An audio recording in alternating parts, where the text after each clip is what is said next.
Oke guys, jadi kali ini gue bakal nge-review server gue sendiri ya, karena gue di sini menjadi seorang admin, dan gue bakal ngasih tahu nggak seberapa banyak sih, ngasih tahu buat kayak ada apa aja. Cuman gue bakal rekam sedikit-sedikit aja lah ya.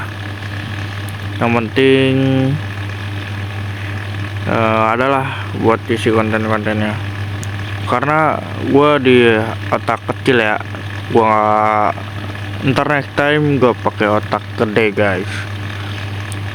Kita saksikan saja video ini ya. Nah, karena gue bakal ngasih unjuk pekerjaannya apa aja yang ada di sini, itu sebagian intinya sih guys. Ini gue di balai kota ya guys ya. Nah, kita lihat dulu nih isinya ada apa aja. Bentar ya. Di sini itu kalian bisa buat KTP, buat kalian kalau misalnya mau kerja itu harus punya KTP guys.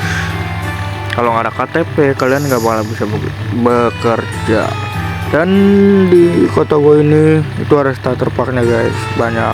Dan ini pekerjaannya ada banyak guys. Ada penambang, ada tukang kayu, super bus, tukang ayam, tukang jahit, tukang minyak, nelayan, pemerah susu, petani. Dan buat kalian yang mau main di kota ini tuh starter packnya itu ada banyak guys. Nah, di sini juga ada kargo, ada regular atau pendaur ulang, dan driver market. Buat kalian yang mau main di sini, kalian bisa mendapatkan motor sunset dan makanan dan uang. Itu menurut kami udah cukup buat warga-warga yang ingin main di kota kami, gitu lah ya. Dan gue bakal berapa ngasih tunjuk lokasi SAPD dan lokasi balai kota. Gue nggak bisa ngerekam banyak guys, karena gue ini berat guys kalau sambil rekam ya, kalau di otak kecil. Jadi gue bakal ngasih unjuk balai kota sama SAPD aja. Oke, ini yang bakal gue kasih unjuk. Dan gue udah di luar balai kota. Jadi lokasi buat PD itu bukan di dekat sini ya guys, sekitaran sini. Nah, ini luar balai kotanya. Dan buat lokasi PD itu bukan di sekitaran sonoan ya guys ya. Buat sekitaran sini lah, no, sekitar sono. Gue bakal ngasih unjuk tempat PD-nya nih.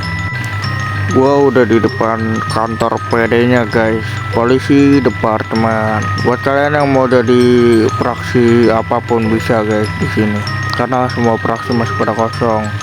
Pesit mungkin udah ada keisi 1 atau 2 gitulah. Dan gue bakal ngasih unjuk buat ngambil kendaraan kalau misalnya udah jadi PD ya. Kendaraan PD itu ada di sini guys. Buat kalian ya, kalian tinggal klik otot C, itu udah muncul semua list kendaraannya tuh, tinggal pilih. Dan udah itu gue bakal review dalamnya ya guys ya. Dan inilah ruangannya ya. Ini mungkin buat tanya-tanya misalnya udah ada anggotanya. Dan terus ini buat ruang rapat atau ruang interview lamaran. Oke, gue bakal tunjukin ke atasnya guys, yang buat tempat on duty PD-nya. Dan di sini tempat PD-nya buat on duty guys ya. Buat kalian jangan bingung-bingung, kalian cari sendiri aja nanti. Oke, segitu aja guys konten dari gua, karena gua nggak bisa panjang-panjang, karena gua masih di otak kecil guys. Ntar kalau misalnya gua udah otak gede, mungkin gua bakal nyewa warnet kali ya. Gue pernah bikin konten juga di sini, mungkin gue bakal ntar bikin konten next time. Buat kalian yang masih penasaran, kalian cari aja di sini. Oke, kalian cari tahu aja semuanya di sini. Tenang aja, adminnya pas respon. Bye bye.